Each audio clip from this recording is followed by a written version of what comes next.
Bonsoir Adrien, à mes côtés ce soir un homme, un artiste, un inconnu qu'on ne présente plus. Bonsoir Pascal Légitimus. Ah, on ne présente pas alors. Bah alors, c'est quoi l'histoire?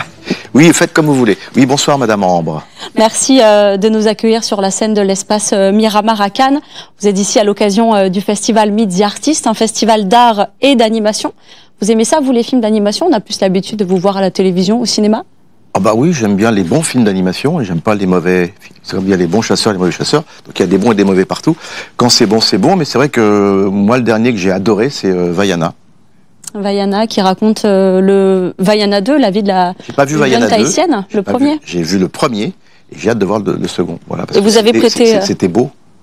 C'est vrai que les images sont très belles. Et puis c'est philosophique. Ça a du sens. Voilà pourquoi j'ai aimé. Et vous avez prêté votre voix à plusieurs personnages animés. On vous a entendu dans Shrek 4. On vous a aussi beaucoup entendu dans Les Rebelles de la Forêt. Ah bah beaucoup, oui. J'ai le rôle principal de l'ours. En fait, on m'appelle souvent parce que je transforme ma voix. Donc, même dans des rôles normaux d'acteur, j'aime bien voilà, c'est l'école des inconnus, ça, entre autres, de se transformer. Et qu'est-ce qui vous plaît dans cet exercice? C'est un exercice difficile, donc j'aime bien les challenges. C'est un peu comme un cours d'art dramatique, c'est-à-dire que on a un micro, on a un écran, et puis il faut jouer comme à la manière d'eux. Il faut restituer. Donc il y a une sincérité aussi. Donc il faut être acteur. C'est pour ça que je dis bravo à toutes les personnes qui sont dans l'ombre, qui font du doublage, de la synchro comme on dit chez nous. Et j'avoue que c'est un exercice difficile. Ça m'est arrivé une fois, j'ai doublé Mario Van Peebles, qui joue un détective, et à chaque fois, il jouait des personnages différents. Un homosexuel, un chinois, donc on m'avait appelé pour faire 24 épisodes, il y a quelques années, et c'était compliqué, mais en même temps, c'est génial pour un acteur.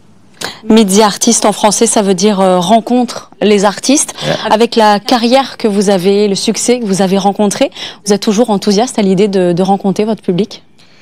Écoutez, tant que le public est content, je suis ravi. C'est un peu comme dans un couple. Si ma femme est contente, je suis ravi. C'est-à-dire que oui, on a fait du bien à certaines personnes et ils nous le rendent aujourd'hui, donc c'est très affectif. Comme je dis souvent, je passe ma vie dans les cockpits quand je prends l'avion, parce qu'il y a toujours un commandant de bord ou une commandante qui dit « Ouais, tiens, monsieur Légitimus, venez nous voir au décollage. » On est à 10 000 mètres d'altitude et puis voilà, pilotage automatique. Il y a deux gars qui se retournent et qui me font des sketchs. Je trouve que c'est affectif, c'est le cœur qui parle. Parce que je pense qu'on a fait du bien dans le sens où on a dit tout haut ce que les gens n'osaient même pas dire tout bas, je pense. On s'est exprimé à la place d'eux. Voilà. Et qu'est-ce que le public apporte à un artiste comme vous au quotidien? D'abord de l'argent. Non, je rigole. Non, mais ce qu'il apporte, c'est une connexion. C'est-à-dire que tous les artistes sont dans l'expression. Et c'est important d'exprimer ces névroses. C'est un peu comme un bouton, vous voyez, qu'il y a du pu, on appuie dessus pour que ça sorte. Donc je pense qu'on est utile et nécessaire. En tout cas, les humoristes font rire. Et c'est vrai que le rire, ça renforce les défenses immunitaires. Donc on est quand même utile et nécessaire pour faire... Tiens, j'ai fait une rime. Et les critiques, comment vous les prenez? Est-ce que vous y tenez compte? Vous en tenez compte? Alors, au début, ça me fâchait un petit peu. On bosse pendant longtemps. On essaye de faire un bon job. C'est beaucoup de travail, puis en 2 lignes, il y a un gars, il dit « Ouais, j'aime pas ». En fait, le métier de critiqueur, on va dire ça, je trouve que c'est pas un joli métier. Moi, je dis souvent aux critiques, il faut ressentir et non pas critiquer. Et j'ai rencontré des journalistes qui m'avaient dit « Ouais, j'ai adoré votre film, mais je peux pas dire que c'est bien parce que c'est pas la ligne éditoriale de mon journal ». Je dis « Quoi ?» Là, pourquoi t'es venu alors? Parce que voilà, il faut que je casse un peu, c'est mon truc. C'est compliqué, je trouve que c'est pas très honnête en fait. Et est-ce qu'aujourd'hui, au XXIe siècle, en 2024, on peut rire de la même chose qu'il y a 30, 40 ans, sur les mêmes sujets? On m'a posé souvent la question, j'en parlerai, je pense, au masterclass. Je pense qu'on peut rire de tout, mais différemment. Je pense qu'il faut se creuser un peu plus la tête. Il faut réfléchir un peu plus pour trouver la bonne forme, pour ne pas vexer les gens, mais en même temps pour viser juste. Alors, l'exemple que je donne souvent, c'est, je dis plus le téléphone arabe, je dis les kabyles téléphoniques. Je dis plus un nain, je dis un homme verticalement concentré. Donc, je dis plus un juif, je dis rien. Et donc, participer, oui, c'est vrai. Donc, voilà, on essaye de... Mais en même temps, il faut dire les choses. Mais de toute façon, la langue française, elle bouge, les mentalités bougent. C'est vrai que les réseaux sociaux sont des personnes, des inconnus, des vrais qui sont derrière et qui nous attaquent, mais on ne peut pas plaire à tout le monde. Donc à un moment donné, faut que les gens qui se déplacent et qui payent, ça c'est le vrai public. Les autres là, ils sont chez eux, ouais, j'aime pas, connard. Oui, bon, bah à un moment donné, vite. Mais est-ce qu'un sketch comme Les Envahisseurs, par exemple, vous pourriez le ressortir aujourd'hui? Pas tel quel, mais différemment, je pense que oui. Est-ce que vous vous souvenez de la plus belle chose qu'un fan vous ait dite? Alors ça a eu été plusieurs fois dit. Souvent c'était des personnes qui étaient malades et qui avaient regardé nos sketchs dans leur petite chambre d'hôpital et qui, certains, il y a eu une rémission pour certains, d'autres on leur a fait du bien avant de passer de l'autre côté et encore pour d'autres c'était heureusement que vous étiez là, ça m'a aidé à tenir.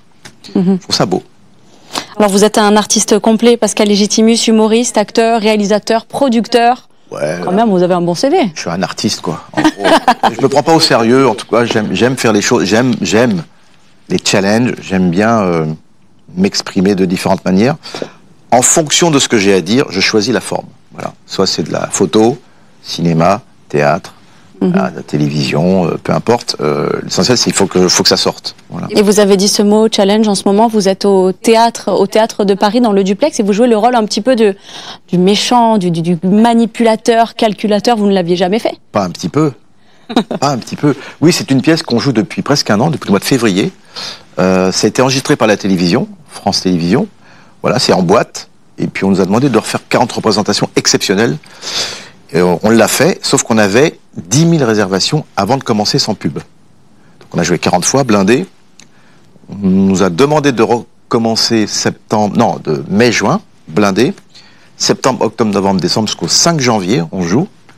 Et après, il y a une tournée qui va se profiler à l'automne 2025. Certainement, on va venir chez vous, dans le sud. Donc je sais que vous passez à Marseille en décembre 2025. Ouais, au Silo le 4 décembre. Nice, on joue 1 ou 2 fois, il me semble. Non, c'est une aventure incroyable. Quand le bonheur sonne à ta porte, il faut ouvrir parce que c'est presque indécent ce qui se passe. Mais bon, les gens adorent. C'est une pièce où les gens rient beaucoup. En même temps, c'est corrosif, c'est méchant. Et puis vous jouez avec une bande de copains, Corinne Touzé, Francis Perrin, Annie Dupéret. Ouais, alors vous entendez tous bien. C'est une pièce où sur scène, c'est très organique. En fait, c'est pas du théâtre. Ça s'engueule, Non, c'est. Je suis très content de faire un enfoiré pour une fois dans ma vie, comme vous le disiez il y a quelques secondes. Ça m'est arrivé de jouer des enfoirés des fois dans des téléfilms, ouais. C'est le rôle un petit peu qui vous manque peut-être au cinéma, vu qu'on est à Cannes. Est-ce qu'il y a un rôle que vous auriez aimé jouer? C'est le prochain. Lequel? Je ne sais pas, mais en tout cas, des choses différentes. Voilà, j'aime bien me surprendre et surprendre les téléspectateurs. Alors votre carrière, et on l'a dit un petit peu plus tôt, elle est marquée bien sûr par ce magnifique trio des Inconnus, aux côtés de Didier Bourdon et Bernard Campan. Ouais. Vous avez fêté cette année vos 40 ans, donc c'est-à-dire que Les Inconnus a été créé il y a 40 ans. Est-ce que vous imaginiez un tel succès à l'époque et encore aujourd'hui? Mais non, jamais on peut imaginer ce qui va se passer quand on est dans le cœur du typhon. Non, c'est magique, c'est l'harmonie parfaite, c'est l'entente, c'est 3 potes au départ, après... On a démarré ensemble le théâtre de Bouvard, puis ça continue, donc c'était en 82. Moi j'ai joué avec Didier en 1981 au Café Théâtre, lui avec Bernard aussi, enfin voilà, on n'est pas forcé d'être ensemble, mais bon, on a un vague projet dans le futur, on n'en parle pas parce que c'est pas encore cristallisé, mais c'est peut-être le dernier chant du cygne avant d'être dans un EHPAD. Un film tous les 3 ? De s'exprimer, ouais, de dire des choses, on a encore des petites choses à dire. Hélas, Bernard Campan ne veut pas faire de la scène. C'est dommage. Bon, moi, je comprends, je le respecte. Mais l'audiovisuel, il y a encore des... Alors moi, l'idéal, ça serait de faire une pièce de théâtre à 3. On n'a jamais fait ça. Une pièce de théâtre sur une toute autre histoire. Oui, bah, pas les 3 frères ou les 3 grands-pères. Non. Ce qu'il faudrait faire, c'est une pièce avec... Un peu comme le schéma de la pièce Art de Yasmina Reza. C'est 3 gugus qui sont devant un tableau blanc et qui s'expriment. Là, il faudrait une thématique. Alors, je lance une bouteille à la mer. Une pièce de théâtre avec du conflit, des choses drôles, des sentiments. Ouais, c'est... Voilà. Je vais peut-être vous faire sourire, mais est-ce que la princesse Stéphanie de Monaco vous a aidé dans votre succès? C'est pas l'inverse. Non, mais c'était un peu notre doudou, quoi, à l'époque. Stéphanie de Monaco. Oui, bah, c'était... D'ailleurs, le prince, des fois, j'ai des copains qui le rencontrent, et puis souvent, il dit, bah, vous lui dites bonjour de ma part. Oui, bah, c'est un petit clin d'œil. En fait, on suit l'actualité. Alors, c'est vrai que c'est un peu vieux comme schéma, mais on suit l'actualité, donc à l'époque c'était elle, ça aurait pu être Mylène Farmer, quoique Mylène Farmer on l'a aussi un peu... Oui, vous l'avez un petit peu titillé aussi. Oui, titillé, ouais. En tout cas, elle joue très bien au ping-pong. Hein. Elle m'a battu une fois. La bougresse, elle est forte. Hélène, si tu m'entends, j'ai ma revanche à prendre. Écoutez, le rendez-vous est pris. Est-ce que vous vous intéressez, Pascal, à la jeune génération d'humoristes? Au départ, c'est eux qui s'intéressent à moi, donc du coup, je suis attentif. Je regarde ce qui se passe. Ouais. Il y a des trucs très très drôles, des types formidables. Ce que je regrette, c'est le manque d'humoristes acteurs. Ce sont beaucoup des challengers humoristes qui font du stand-up. C'est-à-dire, ils veulent juste faire rire? Ils font rire, ça marche très bien. Mais je regrette qu'il n'y ait pas assez de Dupontel, vous voyez, le schéma de Dupontel, ce qu'il représente. C'est un acteur qui faisait rire. Voilà, c'est un peu ce prototype-là qui me manque. Mais en même temps, il y a Jérémy Ferrari, Naïm Lamine qui me fait rire, Edgar Yves, Walidia, parce qu'ils sont corrosifs. Et pourtant, c'est difficile de faire rire aujourd'hui, puisqu'on ne peut plus rire de tout, on ne peut plus tout dire. Ah non, c'est facile aujourd'hui, au contraire. Plus la planète va mal, plus c'est drôle. Parce qu'on ne fait pas rire avec du bonheur. Alors, vous donnez régulièrement des masterclass, c'est ce que vous faites ici à Cannes? Ouais, ça fait 22 ans. Ça fait 22 ans, et c'est aussi une partie du métier que vous aimez, transmettre. Ouais, je mets en transe et je transmets. Merci beaucoup, Pascal Légitimus, d'avoir répondu à nos questions. Merci infiniment. Vous voulez des infos, vous êtes sur mon Instagram, il y a plein d'infos sympathiques. Et aussi sur votre site internet, j'ai vu, Facebook, on peut vous retrouver partout. Surtout, je fais maintenant de la photo, voilà. Donc, voilà, faites ce que vous voulez, mais si vous êtes curieux, vous regardez. Mais ce sera l'occasion de vous réinviter sur notre plateau à Monaco directement. Merci beaucoup. Merci Madame Merci Ambre. Beaucoup. Merci. Voilà, Adrien, on n'a pas fini donc de voir Pascal Légitimus sur nos écrans, et ça, c'est une excellente nouvelle.